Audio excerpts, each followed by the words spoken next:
Informazzjoni ġdida li ħarġet fl-aħħar sigħat tindika li l-kuntratt ta' konsulenzi li ħal ex-Prim Ministru Joseph Muscat mingħand il-kumpanija Svizzera Equator AG mhuwiex biss ta' 60,000 euro u skont Matthew Caruana Galizja dan l-ammont kien biss parti żgħira mill-ħlas li kellu jieħu Muscat. Iben Defni Caruana Galizja qed jgħid li l-kuntratt li taw Equator lil Muscat kien ta' xejn anqas minn 540,000 euro. Fil-fatt, l-ex-Prim Ministru kienet jingħata 15,000 euro fix-xahar mingħand din il-kumpanija Svizzera u l-pagamenti waqfu biss għax il-bank UBS għalaq l-accounts tal-Equator.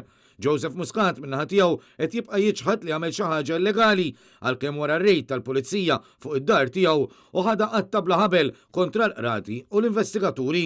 Sa dan it-tant biex jipprova jistabbilixxi lura is-saħħa fil-grupp parlamentari Laburista, il-Prim Ministru Roberta Bela fl-aħħar sigħat organizza numru tal-laqgħat urġenti fl-uffiċċju tiegħu f'Kastilja f'dik li ħafna tiddeskrivuha bħala reazzjoni disprata biex iżomm ir-riedni f'idejh wara li Joseph Muscat ħareġ b'saħħa jgħid li mhux se jibqa' kwiet u li lest jibda jorganizza laqgħat man-nies.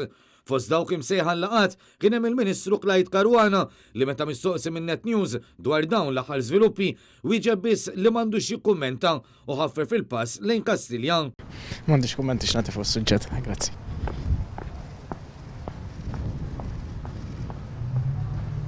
Il-kriżi fil-Labor tant kibret li kien hemm min saħansitra fetaħ WhatsApp chat segreti biex fil-jiem li ġejjin issir protesta u l-laburisti jinżlu fit-toroq jappoġġjaw lil Joseph Muscat li fajnihom kien vittma ta' rejd ordnat minn xi ħadd minn fuq net.